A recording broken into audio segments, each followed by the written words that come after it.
당신은 파나마가 단지 파나마 운하와 하얀 물의 해변으로만 유명하다고 생각하나요? 그렇다면 그들의 진짜 모습을 알게 될 때까지 기다려보세요. 파나마에는 군대가 존재하지 않으며 담배꽁초 하나를 길에 버리는 것만으로도 최대 1,370만 원의 벌금을 물게 될 수 있습니다.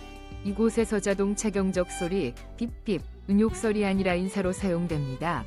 그리고 파나마는 미국에 주로 편입시켜달라고 총 15번이나 요청한 적이 있습니다. 심지어 군화족, 군화, 은자신들을 파나마 사람이라고 부르는 관광객을 추방할 수도 있습니다. 남성 이왕처럼 대우받는 곳이 있다면 이제부터 함께 파헤쳐봅시다. 20번. 파나마는 1903년에 독립국이 되기 전 미국에 주로 편입시켜달라고 15번이나 제안했다. 파나마는 과감하면서도 다소 어설픈 꿈을 꾸었습니다. 바로 미국의 한 주가 되는 것이었습니다. 그것도 단 한 번이 아닌 15번. 거의 반세기에 걸쳐서 말이죠. 파나마 정치인들은 미국 시민권을 집단으로 획득하길 바라며 공식 제안서나 외교적 요청을 여러 차례 보냈습니다. 왜 파나마는 그렇게까지 원했을까요? 그 이유는 그들이 지리적 황금 위치에 있습니다. 파나마는 북미와 남미를 연결하는 가장 좁은 지대를 보유하고 있었고 그곳은 훗날 전설적인 파나마 운하가 건설되는 장소였습니다. 당시 파나마인들은 프랑스가 운하 건설에 실패한 후 진정한 권력이 미국에 있다는 사실을 깨달았습니다. 그들은 자신들이 유타, 다음 오클라호마, 이전에 46번째 주가 되면 미국의 보호 아래 빠르게 현대화되고 안보와 지속 가능한 발전을 보장받을 수 있다고 믿었습니다. 하지만 미국은 단 한 번도 아닌 무려 15번 연속으로 이를 거절했습니다. 왜냐하면 워싱턴은 파나마가 서류상 독립국으로 남아있어야 운하를 공식적인 주처럼 공정하게 대우하지 않고도 쉽게 통제할 수 있었기 때문입니다. 일종의 정치적 프렌드존이었죠. 이상하지만 효과적인 방식이었습니다. 이로 인해 파나마는 미국 전체에서 하와이나 알래스카보다도 더 많이 편입을 거절당한 유일한 나라가 되었습니다. 오늘날 파나마는 독립국이지만 여전히 미국과는 밀접한 관계를 유지하고 있습니다. 미국 달러를 화폐로 사용하며 수십만 명의 미국인이 거주하고 있고 과거에는 미국 남부사령부의 본부가 있기도 했습니다. 하지만 이러한 청원과 거절의 이야기는 오늘날에도 여전히 잘 알려지지 않은 가장 이상한 역사적 사건 중 하나입니다. 19번. 남성이 권력을 가질 수 없는 부족. 파나마 북동부 카리브 해연안을 따라 약 370개 섬에 걸쳐 분포된 구나얄라는 자치권을 가진 지역으로 고유한 법과 정체성을 지닌 곳입니다. 이곳에서는 누군가 자신들을 파나마인이라고 부르면 섬에서 나가라고 요구할 정도로 민족적 자부심이 강합니다. 구나족은 약 5만 명으로 파나마 인구의 약 1.2%를 차지하며 자신들을 국가 내 소수민족으로 여기지 않습니다. 파나마 헌법은 구나얄라를 자치지역으로 인정하고 있으며 이곳에서는 구나족이 천년자원, 관광, 건설, 심지어 이민법까지도 전적으로 통제합니다. 어떤 정치인, 기업, 단체라도 컨그레소 제너럴, 즉 전주민이 참여하는 민회의 수인 없이는 활동할 수 없습니다. 이 자치권은 깊은 자긍심과 함께합니다. 구나 사람들에게 자신들은 파나마의 일부가 아닌 그저 구나일 뿐입니다. 사회는 원주민이 민주적 회의 시스템을 통해 운영되며 모든 결정은 공개적으로 논의됩니다. 여성은 중심적인 역할을 맡으며 토지를 소유하고 재산을 상속하며 전통 위상 몰라를 제작하고 착용할 수 있는 유일한 존재입니다. 외부 남성이구나 여성과 결혼하려면 반드시 신부의 가족과 함께 살아야 하며 장로의 위수인을 받아야 합니다. 관광객들은 구나얄라에서 엄격한 규칙을 따라야 합니다. 어린이를 촬영하거나 드론을 사용하거나 독주를 반입하거나 왜 본토로 이사하지 않나요? 와 같은 질문을 하는 것은 금지되어 있습니다. 이는 그들의 독립적 정체성에 대한 직접적인 모욕이기 때문입니다. 이들의 섬 중 약 80% 가해수면 1m 이하에 위치하고 있지만 구나족은 고향을 떠나는 것을 거부합니다. 조수로 집이 위협받을 때도 도움을 요청하는 대신 재활용 목재와 대나무로 떠있는 마을을 건설하며 살아갑니다.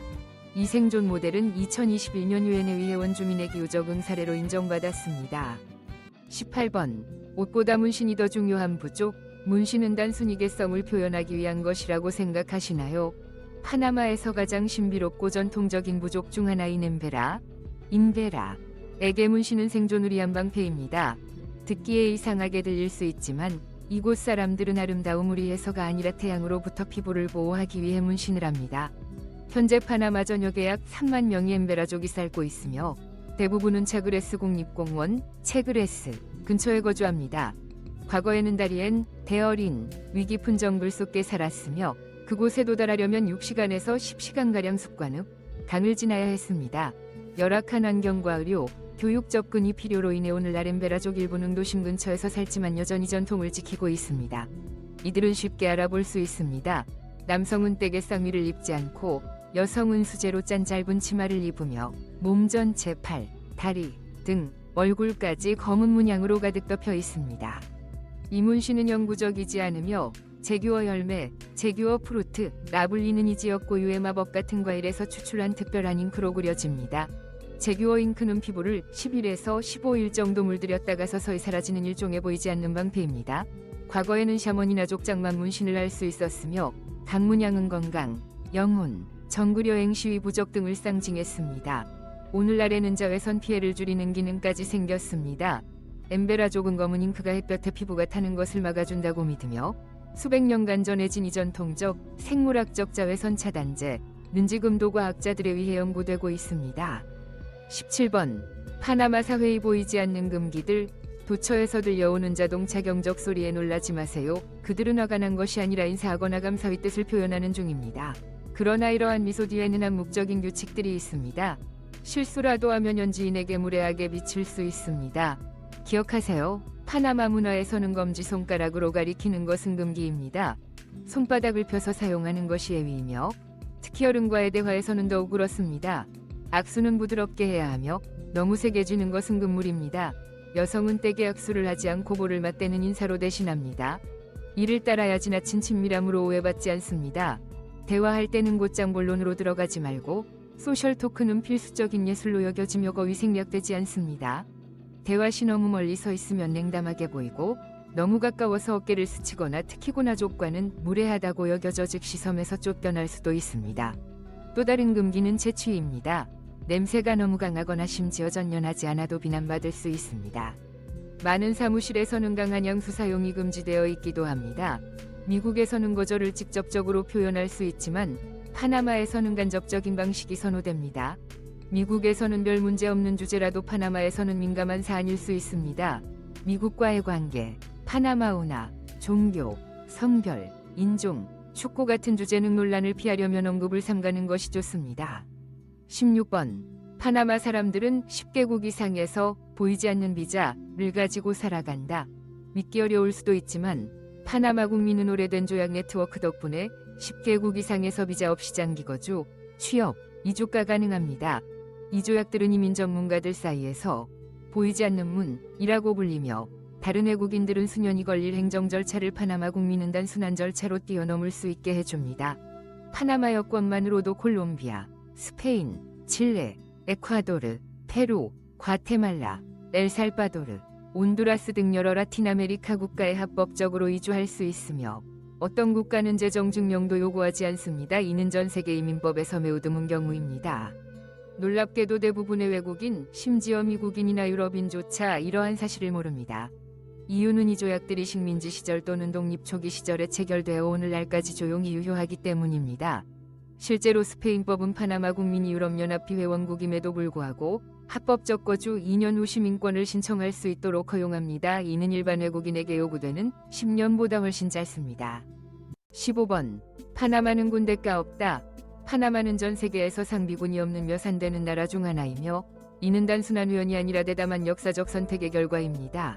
1989년 미국의 저스트 코즈 작전을 통해 마누엘 노리에가 장군의 군사 독재 정권이 전복된 이후 파나마 정부는 완전히 새로운 방향을 선택했습니다.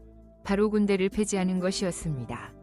1994년 이 결정은 헌법에 명시되었고 상비군을 창설하는 것은 불법이 되었습니다. 대신 파나마는 국가경찰, 국경순찰대, 해양경비대, 국내정보부 등이 민간보안기관에 의존하여 치안을 유지합니다. 이들 조직은 탱크, 미사일, 전투기 같은 군사장비를 보유하지 않으며 군인이라기보다는 평화유지군처럼 활동합니다. 그 결과는 놀라울 정도로 성공적이었습니다. 지난 30년 넘게 파나마는 정치적 안정을 유지하고 특히 세계 무역의 5%를 차지하는 파나마 운하 덕분에 강력한 경제 성장을 이루었습니다. 다른 나라들이 국방에 수천억 원을 쓰는 동안 파나마는 그 예산을 교육, 보건, 사회 인프라에 투자하고 있습니다. 14번. 파나마 사람이 어깨를 두드리지 마세요. 미국이나 많은 서구 국가에서는 어깨를 두드리는 행위가 친근함이나 격려, 대화를 시작하는 제스처로 여겨집니다. 하지만 파나마에서는 이 행동이 사적인 공간을 침해하거나 심지어 도전적인 행동으로 간주될 수 있습니다. 특히 중장년 이상의 파나마 남성에게는 어깨를 두드리는 것이 친밀함의 표현이 아니라 은밀한 도발이나 시비 걸기로 오해받을 수 있습니다. 논쟁, 교통사고, 술집 등의 긴장 상황에서는 어깨를 툭 치는 행동이 갈등을 유발할 수 있습니다. 파나마에서는 타인을 접촉하는 행위 아무리 무해하더라도 문화적 경계와 함께합니다. 팔짱 끼기, 포옹, 볼키스 등 친밀한 제스처는 오직 가까운 친구나 가족에게만 허용됩니다. 관광객에게 주는 팁, 호의를 보이고 싶다면 몸을 만지는 대신 눈빛, 말, 미소로 표현하세요. 파나마 문화에서 개인 공간을 존중하는 것은 곧 상대방의 품격을 존중하는 일입니다. 13번. 밤에는 절대 가면 안 되는 지역. 파나마시티에는 주민들과 경찰조차 조심하는 지역이 있습니다. 바로 산미겔리토, 샌미규얼리토입니다. 이곳은 관광지도의 경고구역으로 표시되지 않지만 파나마 현지인의 생존지도에는 항상 붉은 원과 느낌표로 표시됩니다. 산미겔리토는 단순한 행정구역이 아니라 하나의 독립된 세계와도 같습니다. 혼잡하고 무질서하며 파나마시티의 화려함과는 전혀 다른 분위기를 가집니다. 좁은 골목 사이에는 다닥다닥 붙은 집들과 철판 지붕, 벽돌 조각, 거리에서 축구하는 아이들, 미로처럼 얽힌 도로를 질주하는 오토바이들이 있습니다. 2023년 파나마 보안부 자료에 따르면 수도에서 발생하는 사건의 30% 이상과 강도의 45%가 이곳에서 일어났습니다.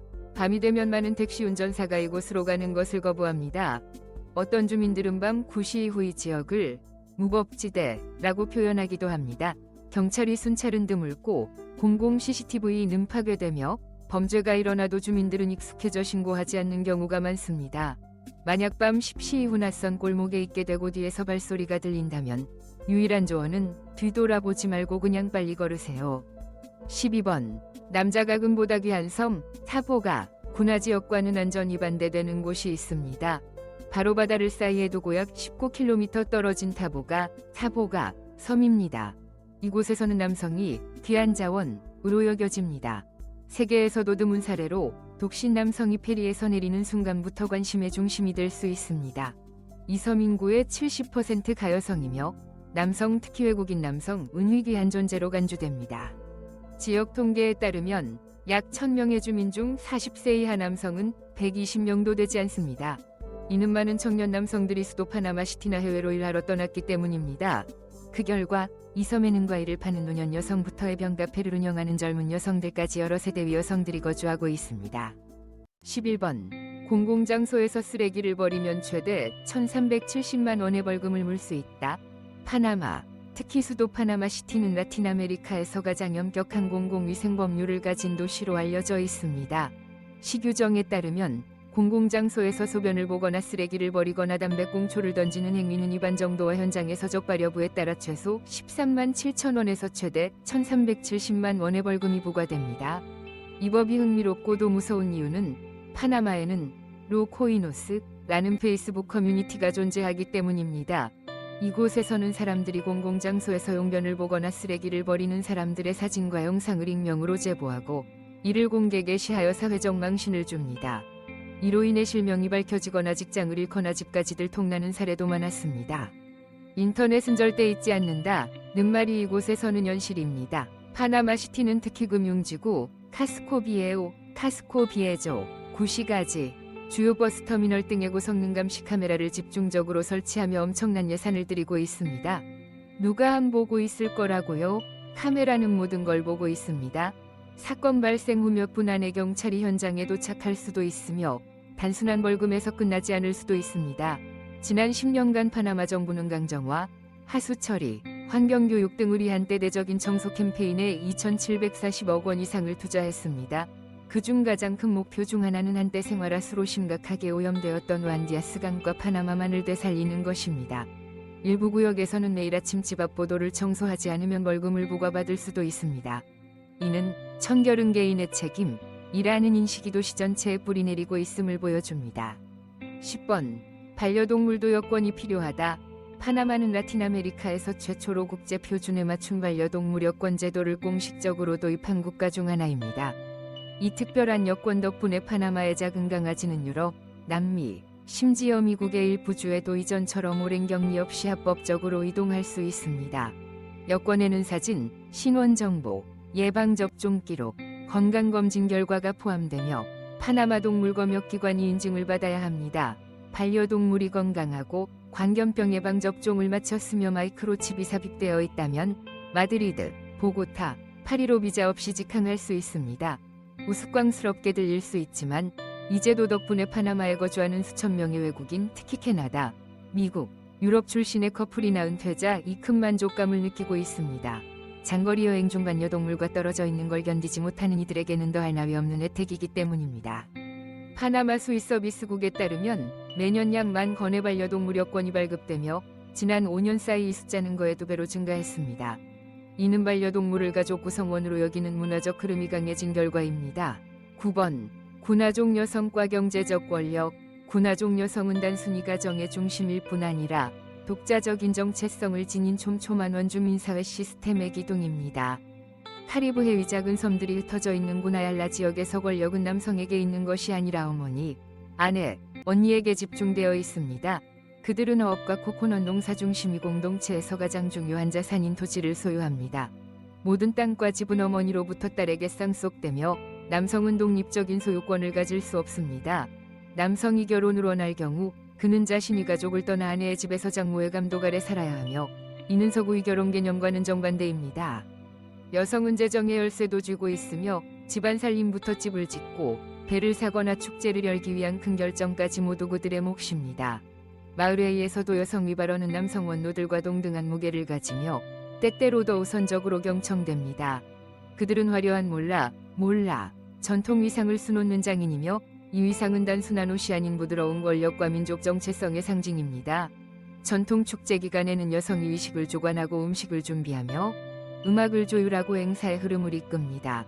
군화족 소녀들은 어릴 적부터 독립성과 자율성이 신성하다는 가르침을 받고 자라며 남성을 만족시키기 위해서가 아닌 부족의 정신을 지키기 위해 성장합니다. 이 공동체에는 공식적인 법원이 없지만 재산이나 혼인 문제에서 첫 번째 중재자는 대부분 지혜롭고 절대적인 존경을 받는 할머니입니다.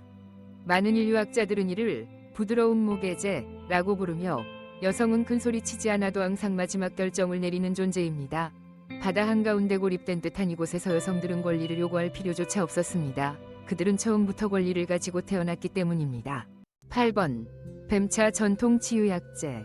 뱀차라는 말에 오싹할 수도 있지만 파나마의 많은 원주민 공동체에겐 세대를 넘어 전해져 내려온 귀중한 약입니다. 뱀껍질 추출물의 숲속 뿌리, 쓴나무 껍질, 토착약초를 섞어 만든 이 차는 단순한 약이 아니라 영적인 치유의 시계의 일부입니다. 마을의 노인들은 뱀의 영혼, 힘, 유연함, 재생의 상징 이 뜨거운 차를 마시는 사람의 몸에 에너지를 불어넣는다고 믿습니다. 이 차는 진흙 냄비에서 몇 시간 동안 천천히 끓이며 숲의 향과 기도 노래 속에 완성됩니다. 유통이나 관절염, 류머티즘에 시달리는 이들은 이 붉은 갈색의 차를 마시며 몸을 정화하고 기운을 회복하려 합니다. 어떤 지역에선 뱀차를 정신치유의 출발점으로 여기며 병은 인간과 자연 사이의 균형이 깨진 결과라 믿습니다. 과학적 검증이 없음에도 많은 이들이 이 차로 병이 나았다고 믿고 입에서 입으로 이 지식을 전합니다. 아이들은 독사와 약용뱀을 구별하는 법을 배우고 청년들은 껍질 벗기고 건조하는 법을 익히며 어른들은 뱀차 스승으로 서구전된 비밀 레시피를 지킵니다. 산업의학이 지배하는 세상에서 파나마 밀림 깊숙한 곳에 긴 모락모락 나는 찻잔은 여전히 자연과 인간이 조용히 믿음으로 이어져 있는 고대 지식의 상징입니다. 7번. 여성주술사. 파나마의 많은 원주민 공동체에서는 거친 천으로 몸을 두르고 손엔 연기를 내뿜는 향기로운 잎을 들고 고대의 기도를 읊는 여성의 모습이 눈에 띕니다. 그녀는 단순한 엄마나 아내가 아니라 보이지 않는 세계와의 연결고리 무당 공동체의 영혼을 지키는 존재입니다. 이 여성 주술사들은 보통 어린 시절부터 선택되며 기이한 꿈이나 강한 직감, 초자연적 감수성으로 그 자질을 드러냅니다. 그녀들은 조상과 대화하고 새소리, 바람 방향, 땅의 진동 속에서 신호를 읽습니다. 소원 의식에서는 전통악기, 고대 노래, 약초를 사용해 죽은 이의 영혼을 불러들이고 가족이 지혜를 받거나 불운을 해소할 수 있도록 도와줍니다. 과학으로 설명할 수 없는 병이 있을 때 여성 주술사는 영혼 목욕, 위식을 거행합니다. 이는 계곡물, 나뭇잎, 향연기로 부정적 에너지를 씻어내는 과정입니다. 그녀들은 열관처럼 뿌리 깊은 나무약초, 피나무 껍질, 박하 껍질 등 비밀스러운 약재 조합도 알고 있습니다. 현대 사회에서 종교적 권위가 남성에게 집중되는 것과는 달리 이 공동체에서는 출산과 직감의 능력을 지닌 여성이 보이지 않는 세계와의 가장 섬세한 매개체로 여겨집니다. 보름달 축제, 기호제, 공동치료의식 등에서 그녀들의 목소리는 마치 조상위 속삭임처럼 울려 퍼집니다. 21세기 한복판에서도 그녀들의 지위는 전혀 약화되지 않았고 오히려 파나마 원주 민정체성의 깊은 뿌리로서 점점 더 존경받고 있습니다. 6번 엠베라족의 전통 장례식. 엠베라족의 장례식은 단순한 작별 인사가 아니라 생자와 정글 사이를 잇는 신성한仪式입니다. 이들은 죽음을 자연히 윤회를 이어가는 과정으로 여기며 영혼은 다시 숲으로 돌아간다고 믿습니다. 누군가 세상을 떠나면 울음소리 대신 조용하고 깊은 잣장가가 울려 퍼집니다. 이는 영혼이 이 세상을 떠나 다른 세계로 부드럽게 넘어가도록 인도하는 노래입니다. 향냄새가 공간을 채우고 연기는 나뭇잎 사이를 타고 오르며 기도와 사랑의 메시지를 하늘로 보냅니다. 마을 사람들은 강가에 야자잎으로 만든 작은 움막을 세워 시신을 임시 안치하며 의식은 3일 밤낮 동안 이어집니다. 이들은 강의 조상들이 기다리는 숲으로 영혼을 실어보내는 길이라 믿습니다. 여성 무당은 의식을 주관하며 정화 의식을 이끌고 유족이 이마에 문양을 걸어 악령이 영향을 막습니다. 마지막 밤엔 모두가 모닥불 주위에 모여 고인이 생전 이야기를 나눕니다. 이는 애도가 아니라 공동체 기억을 되살리는 의식입니다. 아이들도 함께 참석합니다. 왜냐하면 엠베라족은 죽음을 숨겨야 할 것이 아니라 인간과 자연의 연결을 배우는 첫 수업이라 믿기 때문입니다. 해가 뜨면 작은 배에 실린 시신은 안개 속으로 천천히 떠나며 숲의 숨결처럼 조용히 사라집니다. 아무도 작별 인사를 하지 않습니다. 그들의 마음속에서 고인은 결코 완전히 떠난 적이 없기 때문입니다. 5번 가초 대 마리스카. 바다 위 맛이 담긴 파나마 식죽. 가초 대 마리스카는 단순한 음식이 아니라 파나마 음식 문화에서 공동체 정신, 따뜻함, 유대감을 상징하는 요리입니다. 부드럽고 죽처럼 익힌 쌀에 신선한 해산물, 새우, 오징어, 문어, 조개, 때로는 게까지 을 넣고 고수, 양파, 피망, 오레가노잎, 매운 후추 같은 향신료와 함께 천천히 끓입니다. 모든 재료는 뼈 육수나 해산물 삶은 물에서 느리게 조리되어 마지막 숟가락까지 풍미 깊고 진한 맛이 남습니다. 냄비 뚜껑이 열리고 주방 가득 웃음소리와 함께 증기가 피어오를 때 그 향은 사람들을 자연스럽게 한자리에 모이게 합니다. 가초는 생일, 추수감사절, 결혼식 등 큰 모임 때나 오랜만에 귀향한 가족을 위해 자주 만들어집니다. 가정마다 비법 레시피가 있으며 어떤 집은 코코넛 밀크로 풍미를 더하고 어떤 집은 흰와인으로 비린내를 잡고 맛을 깊게 합니다. 해안 지역 축제에서는 가초 대 마리스카를 대형 구리솥에 끓여 마당 한가운데에 놓고 사람들이 둘러앉아 먹으며 이야기하고 웃으며 추억을 나눕니다. 파나마 사람들에게 이 요리는 단순히 배를 채우기 위한 수단이 아니라 사랑을 전하고 우리는 서로에게 속해 있다는 공동체 정신을 이어가는 방식입니다. 바다, 가족, 고향의 맛이 스며든 이 요리는 파나마인의 정체성을 담은 상징입니다. 4번 정정과 단순은 파나마에서 일상이다. 믿기 어렵겠지만 보켓 같은 은퇴자 천국이나 바다 위 방깔로가 유명한 보카스 델 토로 같은 인기 관광지에서도 매주 3에서 8시간 정전이 발생하는 것이 흔한 일입니다. 점심시간에 몇 시간 동안 또는 한밤중에 6시간 이상 정전되기도 하며 대부분의 경우 별다른 설명도 없습니다. 외국인 관광객들은 이 현상을 파나마식 깜짝 정전이라 농담 삼아 부르기도 합니다. 2022년 파나마 청정에너지 이니셔티브에 따르면 농촌 및 준도시 지역 가구의 60% 이상이 주 2회 이상 정전 또는 단수를 겪는다고 합니다. 이유는 낡은 전선, 폭풍으로 인한 변압기 고장 또는 단순히 피크 시간대에 물펌프가 멈추기 때문입니다. 오래 거주한 주민들은 항상 물통, 손전 등 보조 배터리를 구비하는 생활 습관이 있습니다. 많은 가정에서는 발전기를 설치하며 특히 외국인 임대용 리조트나 아파트는 정전 1시간만으로도 트립어드바이저에서 1성 리뷰를 받을 수 있기 때문에 더욱 철저합니다. 현지인들의 반응은 의외로 침착합니다. 불이 꺼지고 선풍기가 멈추면 그들은 베란다로 나가 가스레인지로 커피를 끓이고 양초를 켜고 배터리 라디오를 틀며 전기가 돌아오기를 기다립니다. 그들은 이 시간을 자연스러운 휴식 시간이라 부릅니다. 휴대폰 배터리가 닳고 TV가 꺼지면 사람들은 대화를 나누고 도미노 게임을 하며 지붕 위로 떨어지는 빗소리를 듣습니다. 3번. 세계에서 가장 비싼 커피. 카스코 비에조 유럽 풍의 건물사이 작은 카페에서 한 잔의 커피를 주문할 수 있습니다. 게이사 파나마 커피 한 잔 가격은 무려 10만 3천 원. 단 한 잔에 말이죠. 하지만 그 안에는 하나의 우주가 담겨 있습니다. 은은한 자스민 향, 밝은 시트러스 풍미, 그리고 요 끝에서 천천히 녹아드는 망고의 달콤한 여운까지. 이 커피는 단순한 음료가 아닙니다.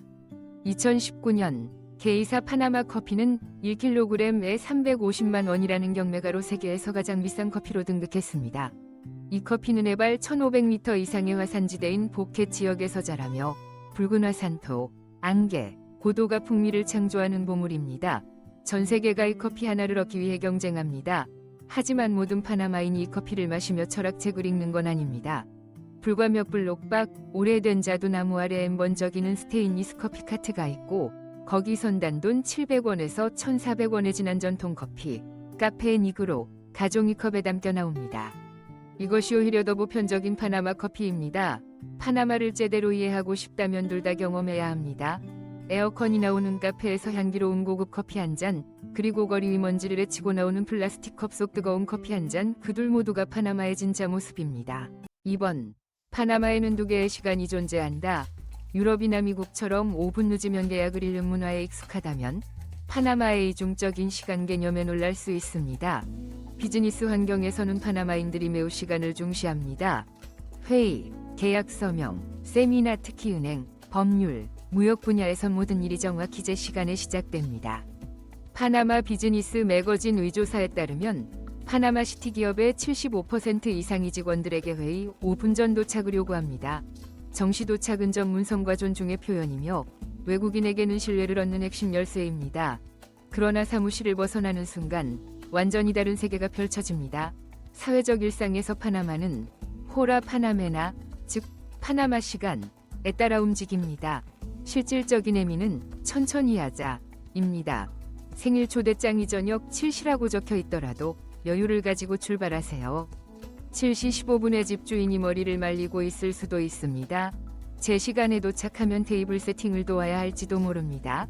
생일 파티, 작은 결혼식, 친구들과의 바비큐, 지역 축제 등에서는 사람들이 30에서 60분 늦게 도착하는 것이 당연시됩니다. 이러한 시간 유연성은 파나마 특유의 여유롭고 느긋한 삶의 방식인 트렌킬로, 정신을 반영합니다. 열대기후, 강과 정글 속에서 형성된 이 국가는 두 대양을 잇는 운하처럼 느리고 조용한 흐름을 따릅니다. 1번. 파나마에서는 경적이 하나의 언어다. 처음 파나마시티에 도착했다면 끊임없는 경적 소리에 당황할 수 있습니다. 이게 도로 위 전쟁의 신호일까요? 그렇지 않습니다. 파나마에서 경적은 무역이 아니라 하나의 소통 방식입니다. 짧은 빕 소리는 여기 있어요. 또는 주의하세요. 라는 의미이고 짧게 2번 울리면 감사합니다. 라는 뜻입니다. 반면 3번 강하게 울리면 길 좀 비켜주세요. 라는 다급한 요청이지만 안 것은 아닙니다. 이상하게 들릴지 모르지만 파나마인들에게는 이러한 소통이 일상의 일부입니다. 파나마 육상교통청에 따르면 수도에는 약 48만 대 의자가용 차량이 있으며 대도시권 인구 150만 명 중 3명 중 1명이 차량을 보유하고 있습니다. 교통체증은 매일 오전 7시, 오후 5시에 반복됩니다. 이 소란스러운 세계에서 경적은 빠르고 직접적인 의사소통 수단이 되었으며 때로는 고함보다 더 편안한 소리입니다. 흥미롭게도 뉴욕이나 로스앤젤레스에서는 경적이 공격적 행위로 간주되지만 파나마에서는 거리의 초인종처럼 익숙한 배경음일 뿐입니다. 이제 당신은 하루 10초마다 울리는 경적 속에서 살아야 한다면 적응할까요? 미칠까요? 아니면 경적을 같이 울리며 소통할 수 있을까요? 파나마의 이상하고 놀라운 규칙과 금기, 믿기 힘든 법칙을 탐험해본 지금 당신은 어떤 사실에 가장 놀랐나요? 또는 혹시 이런 법을 무심코 위반한 적 있나요? 전 세계의 기묘한 문화, 암묵적 규칙, 현실 같은 농담이 궁금하다면 구독과 알림 설정을 잊지 마세요.